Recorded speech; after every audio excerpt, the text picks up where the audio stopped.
Olá, eu sou Maria do Rosário Carneiro, advogada popular, mestra em Direito, precisamente Novos Direitos, Novos Sujeitos, e estou aqui para trazer uma contribuição para as pessoas que estão fazendo o curso, né, defensoras e defensores populares das pessoas em situação de rua, que é um curso que visa capacitar agentes sociais locais, né, de Minas Gerais, para atuação como defensoras e defensores das pessoas em situação de rua, no fortalecimento da rede de proteção e defesa dos direitos humanos dessa população. Então, as pessoas que se propõem a se colocar nessa rede de defesa.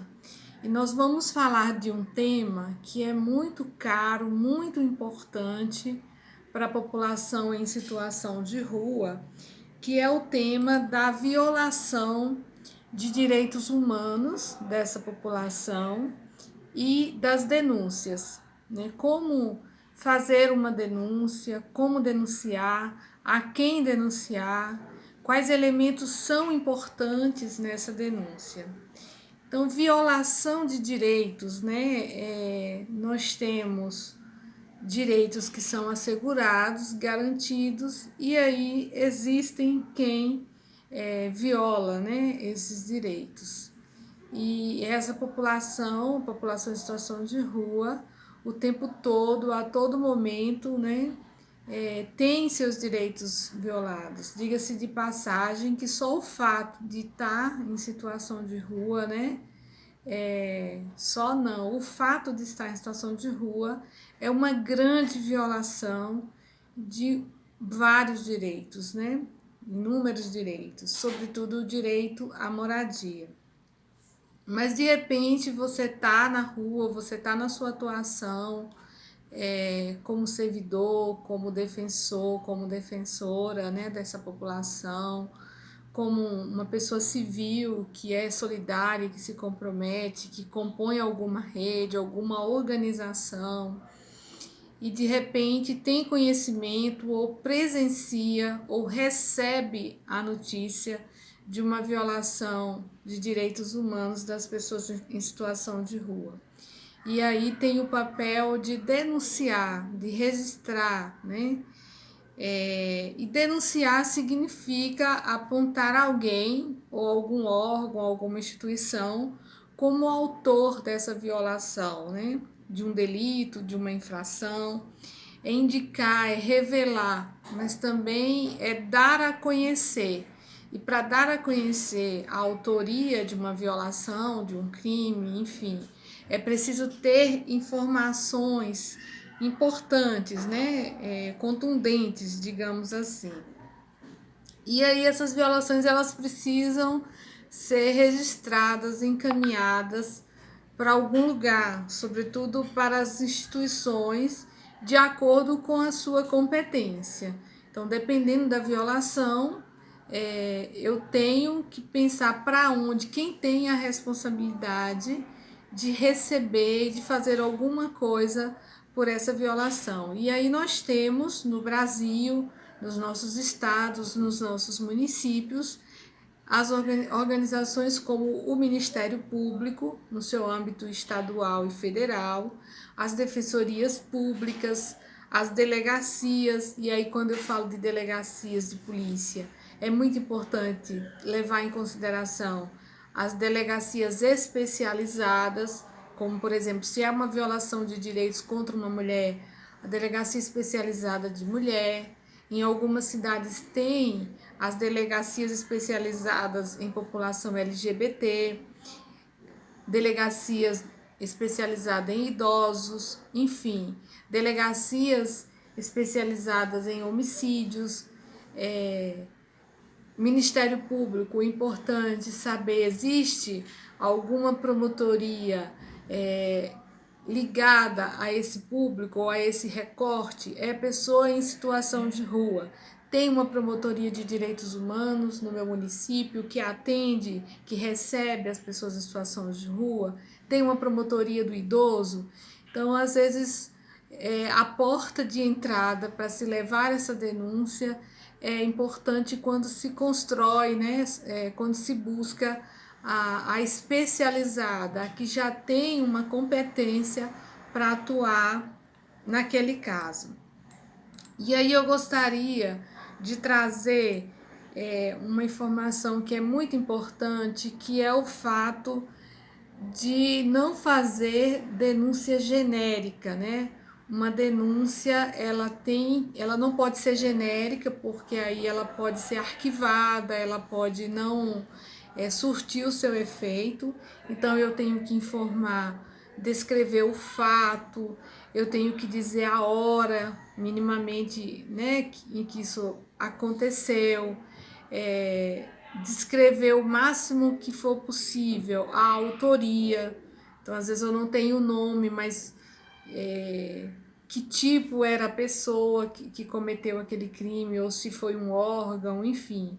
Descrever endereço, saber, por exemplo, para já informar na denúncia, se naquele local onde a violação aconteceu tem a possibilidade de ter câmeras, né, ter registro, se tem testemunhas, se está próximo de algum comércio, algum lugar que a polícia ou o próprio Ministério Público pode, né, requerer informação, fazer uma inspeção em loco. Tudo isso é importante para que a denúncia não se torne genérica, né? E aí existe um artigo no Código de Processo Penal, que é o artigo 41, né? Que fala da possibilidade também de se apresentar esse rol de testemunhas, né? Esse artigo ele traz os elementos, né, para se apresentar uma denúncia, como por exemplo a escuta, a exposição do fato, a descrição desse fato, né? O artigo chama de fato criminoso, a qualificação do acusado ou elementos que possa identificá-lo, a classificação do crime, né? Do que foi a violação. Você não precisa saber como que está escrito essa classificação no Código Penal, mas o máximo que você puder descrever. Foi uma tentativa de homicídio, foi uma agressão física, foi uma agressão verbal. Descrever os fatos é muito importante, né? E caso seja possível apresentar esse rol de testemunhas, tem alguém ali que se dispõe, né, se pronunciar como testemunha, se não é possível, tem câmeras no local, quais são os comércios, as lojas que estão ali no entorno onde o fato aconteceu, que a polícia de repente pode ir lá, ou o próprio Ministério Público, e requerer a oitiva dessas pessoas para descrever o fato. Isso tudo é muito importante para que essa denúncia não se torne uma denúncia genérica, que não tenha elementos e aí tenha que ser arquivada. Uma outra coisa muito importante é o monitoramento da denúncia. Então, não basta levar esse fato para uma instituição. É importante perguntar, né, depois de 2, 3 meses ou um mês, né, perguntar se foi para o Ministério Público, o que foi feito, enfim, se foi para a polícia, saber se tem um inquérito, se instaurou o inquérito. Eu sempre acho muito importante que qualquer denúncia que seja feita, seja na polícia, no próprio Ministério Público, que se comunique também à Defensoria Pública, porque a Defensoria Pública é a instituição composta por advogadas e advogados públicos, né? São advogados que têm como função principal atender, atuar, defender as pessoas que não têm condição de pagar advogado. Então, é importante demais que ela tome conhecimento, que ela seja acionada, né? E aí, também um outro elemento muito importante é que essa denúncia, a articulação, a construção disso seja feito principalmente com a pessoa que foi vítima, né? Com a pessoa em situação de rua ou o grupo de pessoas que está em situação de rua que foi, né, sofreu a violação coletivamente, que seja construído com eles, que essas pessoas possam participar, né, dentro das suas possibilidades. A gente sabe de todas as limitações que às vezes a pessoa que está em situação de rua tem, mas que ela possa participar de alguma forma, decidir também de alguma forma, e se vai a algum órgão, né, que essa pessoa em situação de rua ou esse coletivo também possa ir. Agora, outro elemento extremamente importante é o cuidado sobre como fazer a denúncia para não colocar essa pessoa numa situação de risco maior, né?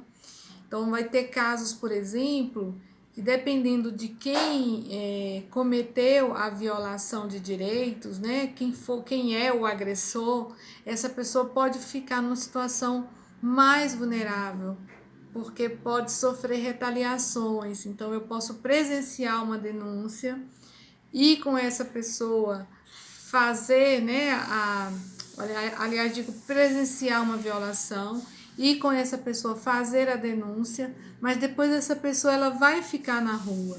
Então ela pode sofrer retaliações, sejam de setores públicos, como por exemplo a polícia, seja de empresários, seja de cidadãos, né, que tá passando na rua e que desrespeitou e que agrediu. Então essa pessoa ela pode ficar numa situação mais vulnerável ainda. Por isso a importância de construir com ela e com outras instituições que tenha no seu município, que existe no seu município de defesa, como por exemplo pastoral de rua, né? Se no seu município tem uma pastoral, é importante dialogar com a pastoral, a própria defensoria pública, né? É importante chamar para conversar sobre o caso, pensar como fazer a denúncia, onde fazer, atuar em rede e, sobretudo, pensar como proteger essas pessoas para não denunciá-las e deixá-las no lugar de uma maior fragilidade. Então, eu acho que é isso, né? É importante que essa pessoa tenha essa clareza, né? Essa pessoa que sofreu a violação ou esse grupo de pessoas de que essa denúncia está sendo feita, salvo quando se trata de casos, por exemplo, um homicídio, né? Uma pessoa em situação de rua que foi vítima de um homicídio, essa denúncia pode ser feita, né, diretamente, mas mesmo assim, quem denuncia precisa muitas vezes ter o cuidado para não sofrer, né, esse tipo de retaliação. Então, por isso a importância de construir no seu lugar, onde na sua cidade, no seu município, uma rede de proteção e de defesa da população em situação de rua. Então, se eu tenho no município Ministério Público, uma promotoria de direitos humanos, se eu tenho uma defensoria pública, né, às vezes com uma especializada em direitos humanos ou outra frente aí de defesa da população mais vulnerável, um órgão da prefeitura de defesa de direitos humanos, entidades, as ONGs, as organizações da sociedade civil sem fins lucrativos, as entidades de igreja. Então, mapear quais são as instituições, as pessoas, os movimentos que eu tenho no meu município que atua na defesa da população em situação de rua de alguma forma. Então é bom construir, né, reunir, construir um grupo, sei lá, um GT, uma comissão de defesa de direitos humanos dessas pessoas, de defensoras e defensores, para no momento como esse, em que eu vou fazer uma denúncia ou que eu vou lutar por uma política pública, estar sempre fazendo juntos, né? E sobretudo também trazendo as pessoas em situação de rua para esse grupo, para essa discussão, né? Para sempre pensar qual é a melhor medida, qual é a melhor forma para denunciar. Nós temos também órgãos federais, como por exemplo o Disque 100, né, que pode ligar e fazer a denúncia no âmbito federal. E aí a instituição, né, no âmbito federal vai fazer contato com as instituições locais para pedir notícias, para saber o que foi feito, para saber se instaurou inquérito, enfim. Mas é muito importante o monitoramento dessa denúncia, saber o que desencadeou dali, o que foi feito e como que estão essas pessoas ou essa pessoa que foi vítima da violação de direitos humanos. Então, é mais para dar algumas dicas, né, e dizer da importância, né, de se denunciar, mas também de proteger quem está denunciando, proteger quem foi a vítima da violação. E aí, por fim, dependendo da situação, do caso, é importante, dependendo da situação, construir espaços de diálogo, de pequenas mediações, conciliações, de tentar colocar essa pessoa que cometeu a violação para conhecer a realidade, né, dessa pessoa que está ali na rua. Às vezes esse processo pode ajudar a que os fatos não se repitam. A gente sabe o quanto que é moroso os processos, o quanto são morosos os processos judiciais. Às vezes a via judicial nem sempre é a mais célere ou a melhor para se resolver. Então, a primazia do diálogo, de fazer com que a pessoa que é a violadora conheça a realidade e aprenda com a pessoa em situação de rua a como respeitá-la, como cuidar e reconhecer os seus direitos, isso também é importante.